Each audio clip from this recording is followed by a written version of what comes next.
Welcome back on Insight tonight. We were talking about the cabinet dissolution. We've run the gamut from what was in the mind of the president all the way up to the events of today. Now we want to shift gears to talk about what next. Gentlemen, I believe we're coming to you, Mr. Khalende. Talk to me about this new cabinet, the new reality, as it were. The president did say something. He says he's going to have extensive consultations across all sectors and political formations. What do you read from that statement? For political, in what basically the president was trying to say is that he's going to do wide consultations. He's going to pick competent, able Kenyans across the board. So it doesn't mean that that there are some people who will be left behind, or he's going to form a government of national unity. But now it lies squarely under the president that he must pick competent Kenyans. He must look for merit. He must look for people who can be able to deliver on his agenda and his manifesto to Kenya.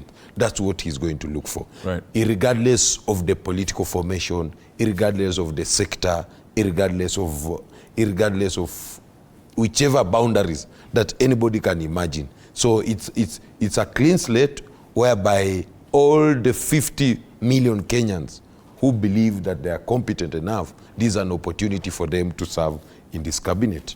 Right. Mr. Boit, just before you answer the same question, tell me, from where you sit, just how big of a decision is it going to be to formulate a new cabinet within the timelines and with the current political pressure that exists? Just how much is riding on this for Mr. Ruto?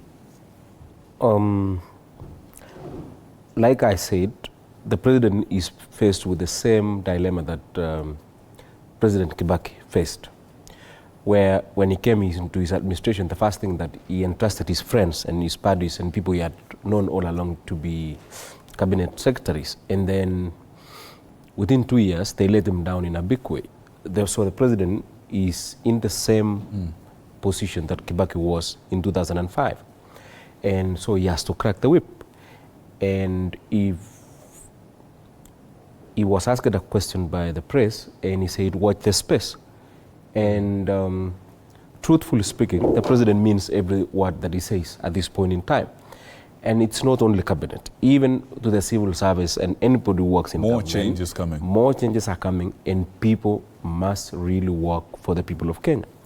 And this is a different, I think president had given people an opportunity, but I think now he's fully in charge of the affairs of state. And he does not want to waste time, and people either have to shape up or shape out. I mean, it's not business as usual for any person in public service now. You have to deliver what Kenyans want. And this is our country. We say everybody must play their part. Kenyans must play their part. We must be patriotic enough to point out when the mistakes have happened. We must be patriotic enough to support our government succeed, because if government succeeds, then everybody succeeds. So, I mean, this is a golden opportunity for the president to get the best and competent people to run the affairs of state. And we hope that in the next few days, he would be announcing those names, and we will have a new cabinet, and with many other changes that are on the way, we should be able to take off smoothly and deliver for the people of Kenya. There isn't a lot of time, though. There isn't a lot of time. Do you think that much massive change in government is actually going to be counterproductive in the long run?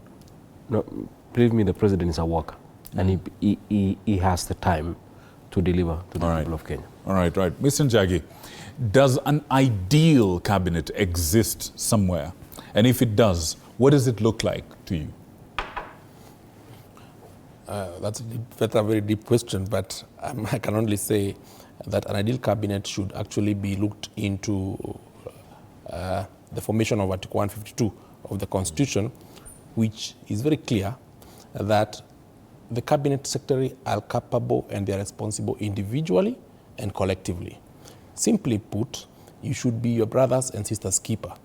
Regrettably, what we had in the freshly dissolved cabinet, there were excesses in terms of grandiose, in terms of competition, who is wearing the best shoe, best watch, those kind of things. So that in the new formation, when you see your brother doing that, you should call him and put him to order, because you're also equally, collectively responsible to that particular extent. Secondly, and very importantly, is the question of understanding a job description. Because remember, some of these people may have let the president down, not because of sabotaging him, but because they had no mental capacity or ability to conduct the business as per that office. And it's very simple, that when you put a truck driver and you entrust them to steer a ship or a plane, they're likely to crash. Not that they're sabotaging you, but because they have no basis or training in that particular field. And I would wish the new formation that is coming up, if you're appointed this time round and you feel that you're not equal to the task, don't take the job. And I think the president is equal to the task to know the right people to put into that particular offices. Lastly, the issue that service and public service is a very important thing when you're called to the high office of the cabinet secretary. And I think even the question about the office of the prime cabinet secretary, I have had some quotas saying it's unconstitutional and it should not be there. But I'm of a different view, that if you look at the formation of that particular office, the whole idea was through an executive order, which was executed sometimes in 2022 during 27th of June 2022, when he was coming into office. And the whole idea was to act like a prefect of these particular CSS. So even the prime cabinet secretary, as he is now, if he's to be retained, then he must call to order this particular CS that has been entrusted upon. All right. Now, gentlemen, we're at that space where we just have enough time to do parting shots. Since you have the mic right now, you have the advantage and the disadvantage of so little a moment to come up with something, a message to Kenya. There's your camera right behind me. Talk to Kenya from your heart, from your mind, from your insight.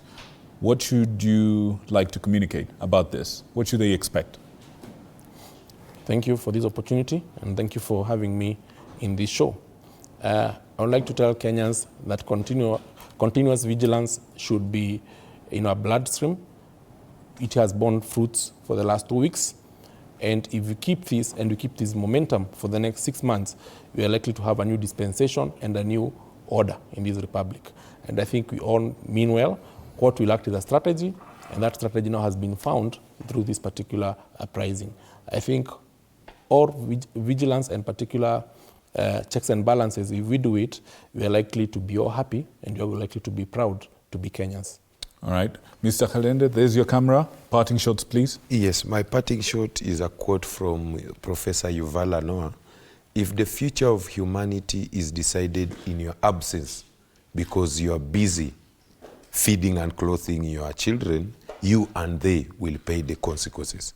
And whenever we have an opportunity as a country, as a citizen, to participate in any activity that involve this country, all of us must participate. For those who do not have registered voter, go and get that vote. It is very important.